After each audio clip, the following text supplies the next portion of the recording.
21 март асосгузори сулҳу ваҳдати миллӣ пешвои миллат президенти ҷумҳурии тоҷикистон муҳтарам Эмомалӣ Раҳмон дар маркази ноҳияи Ҷалолиддини Балхӣ бинои хуштарҳу замонавии кӯдакистони президентиро ифтитоҳ карданд. Бинои кӯдакистони президентӣ сеошёна буда бо унсури миллӣ ва шаҳрсозии муосир бунёд гардидааст.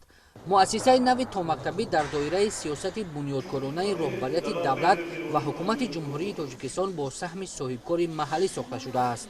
имрӯз асосгузори сулҳу ваҳдати миллӣ пешвои муаззами миллат муҳтарам Эмомалӣ Раҳмон ба ноҳияи Ҷалолиддини Балхӣ ташриф оварданд ва ин ҳам ба наврӯзи байналмилалӣ рост меояд. мо аҳли маорифчиён аз иқдоми пешгирифтаи пешвои муаззами миллат ва соҳибкорони маҳаллӣ бисёр сипосгузор ҳастем, ки чунин як боғчаи зебову замонавӣ сохта ба истифода дода шуд, ки ин боиси хушҳолии кӯдакон гардид.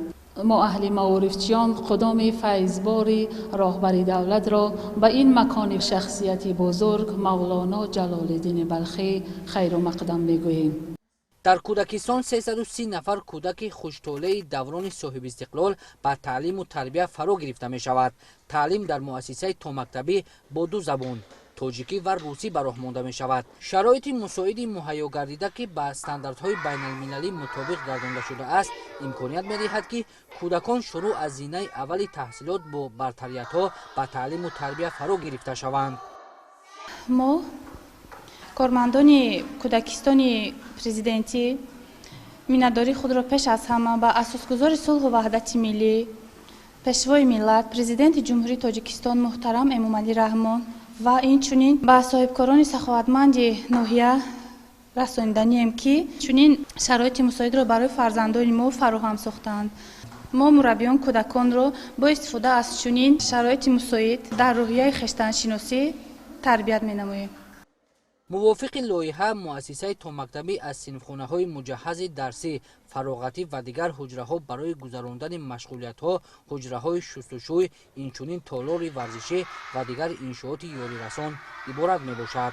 дар дохили бинои муассиса ду толор, як толори бозии кӯдакон ва як толор барои гузарондани чорабиниҳои муассиса мавҷуд мебошад. бо назардошти шароити таълим дар маҷмӯъ дар муассиса 14 гурӯҳи кӯдакон ба тарбия фаро гирифта мешаванд. баъди ба фаъолият оғоз кардани кӯдакистони президентӣ 40 нафар бо ҷойи кор таъмин карда шуданд, ки 20 нафари онҳо мураббияҳои соҳибкасбу бо таҷриба мебошанд.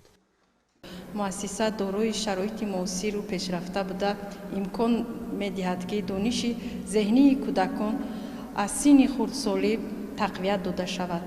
ин пеш аз ҳама бо шарофати ташрифи пешвои муаззами миллат барои кӯдакон ва наврасон мебошад.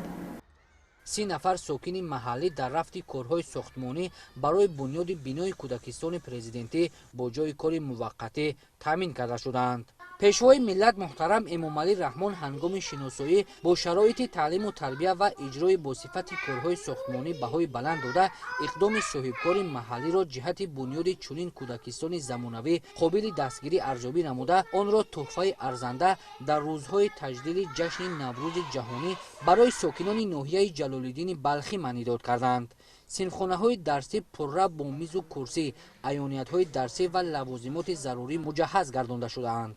ҳуҷраҳои фароғатӣ ва хоби кӯдакон бошанд, бо рахти хобу роҳаткурсиҳои замонавӣ таъминанд. президенти мамлакат муҳтарам Эмомалӣ Раҳмон зимни суҳбат барои ба кор ҷалб кардани мураббияҳои соҳибихтисосу дорои маҳорату малакаи баланди муошират бо кӯдакон ва дар роҳияи ватандӯстӣ тарбия кардани насли ояндаи миллат ба масъулон дастуру супоришҳои мушаххас доданд. тибқи иттилоъ, ҳоло дар ноҳияи Ҷалолиддини Балхӣ 17 муассисаи томактабӣ мавҷуд аст, ки як тои онҳо хусусӣ буда, дар онҳо зиёда аз 1500 нафар кӯдак ба таълиму тарбия фаро гирифта мешаванд. имрӯз дар рӯзи ҷашни наврӯзи ноҳияи Ҷалолиддини Балхӣ мавриди истифода қарор гирифтани иншооти таъиноташон гуногун аз рушду пешрафти ноҳия дар даврони соҳибистиқлолии кишвар башорат медиҳад. мо миннатдории худро ба пешвои маҳбубамон мерасонем. ба соҳибкорони соҳибиродаи ноҳия низ изҳори сипос менамоем, ки чунин кӯдакистони хуштарҳу замонавиро ба истифода доданд.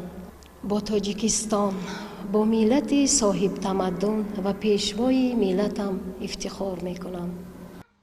дар назди бинои навбунёди кӯдакистони президентӣ 3 айвон ва 2 аттраксион мавҷуд аст ки кӯдакон ба бозиҳои гуногуни шавқовар машғул мешаванд. дар саҳни ҳавлӣ ва атрофи бинои муассисаи томактабӣ дарахтони ҳархелаи ороишию сояафкан, гулу буттаҳои мавсимию бисёрсола шинонда шуда, муҳити он ба макони сабзу хуррам табдил дода шудааст.